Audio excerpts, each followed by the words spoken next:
Good morning students. Today our subject is Hindi and the topic is chapter 14. एक राजा के 4 पुत्र थे. ठीक है. यह एक कविता है. इस कविता में ही समझ में आ रहा है कि एक राजा है जिनके 4 पुत्र हैं. तो देखते हैं इस कविता में क्या है आगे. राम की कहानी बहुत पुरानी और लंबी है. इसे एक बार में पूरा सुनाया जाना कठिन है, इसलिए यहाँ राम कथा का एक अंश काव्य रूप में दिया गया है. तो बच्चों, आप राम जी को जानते ही होंगे. राम जी कौन है? भगवान जी हैं. और राम जी की ऐसी बहुत सारी कथाएं हैं जिनको एक बार में ही नहीं सुना जा सकता क्योंकि वो बहुत लंबी हैं. ठीक है. यहाँ पे एक छोटा सा अंश दिया गया है जिसे बहुत ही सुंदर कविता के थ्रू समझाया गया है. तो चलिए शुरू करते हैं. एक राजा के 4 पुत्र थे, राम, लक्ष्मण, भरत, शत्रुघ्न. घुल मिल कर, हंस कर, खेल कर बीत रहा उनका बचपन. यहाँ एक राजा है. राम जी के पिताजी का नाम क्या था? दशरथ. ठीक है. ये जो दशरथ जी हैं, ये इस पिक्चर को देखिए. ये दशरथ जी हैं. उनके कितने पुत्र थे? 4. क्या क्या नाम था उनका? राम, लक्ष्मण, भरत, शत्रुघ्न. वो सब बहुत ही हंसी खुशी से रहते थे. एक दिन एक ऋषि आए, विश्वामित्र नाम था जिनका. आकर राजा दशरथ से उनके 2 पुत्रों को मांगा. विश्वामित्र नाम के एक ऋषि आए जिन्होंने उनके 2 पुत्रों को मांगा. और किस लिए मांगा ये आगे पता चलेगा. बोले, वन में हमें राक्षस मिलकर बड़ा डराते हैं. रक्षा करवाने हम अपनी इन दोनों को ले जाते हैं. वन में राक्षस हमको बहुत परेशान कर रहे हैं और राक्षस हमको बहुत डराते हैं, तो हम अपनी रक्षा नहीं कर पा रहे हैं. तो हमने सुना है कि राम, लक्ष्मण, भरत, शत्रुघ्न आपके जो 4 पुत्र हैं बहुत ही बलवान हैं, तो हमको कोई भी 2 पुत्र दे दीजिए. राजा पड़े सोच में लेकिन मना नहीं कर पाए. वे भेजा राम और लक्ष्मण को, गुरु के काम ही आएंगे. अब राजा दशरथ सोच भी नहीं पाते किस कौन से पुत्र को भेजूं, क्योंकि 4 पुत्र ही समान है उनके लिए.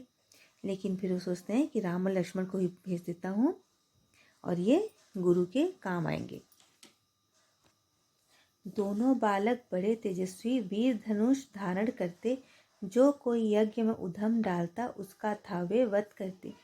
राम लक्ष्मण बहुत ही तेजस्वी थे. तेजस्वी मतलब बहुत ही बलवान, ताकतवर, जिनके मुख पे तेज झलकते रहता है. और वो क्या से मारते थे राक्षसों को? धनुष से. ठीक है. और जो भी यज्ञ में वो राक्षस को परेशान कर रहे थे, राम लक्ष्मण उनका वध करते थे. उन्हीं दिनों राजा जनक ने रचा स्वयंवर सीता का. देश दूर से राजा आए लेकिन शर्त कोई जीत न पाए. अब उन लोग को राजा जनक जो हैं वो उन्होंने सीता जी का स्वयंवर रचा था. पहले ज़माने में ऐसे स्वयंवर हुआ करते थे. ठीक है. जिसमें राजा जनक ने एक शर्त रखी थी कि जो एक शिव जी का धनुष जो है उसको जो कोई तोड़ेगा और वही सीता जी से विवाह कर पाएगा.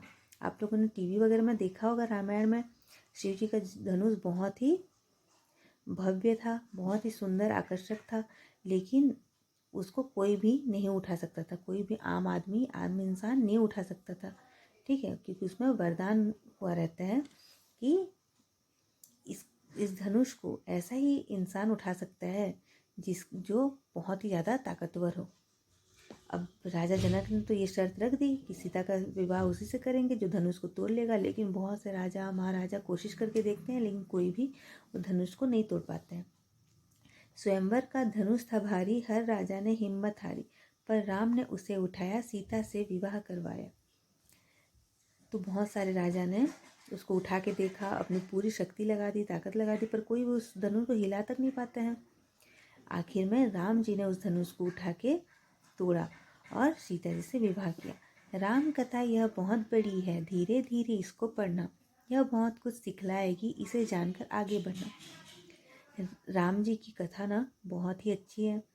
आप लोग भी इसे पढ़िएगा और रामायण जरूर देखिएगा कि उसमें हमको बहुत सारी सीख भी मिलती है. ठीक है. राम जी से बहुत ही भोले थे, बहुत ही अच्छे थे, हमेशा परोपकार करते रहते थे, दूसरों की सहायता करते थे. तो हमें भी राम जी का गुण अपनाना चाहिए. ठीक है. So students, I will send you the PDF of homework and you'll have to do it by tomorrow. Thank you.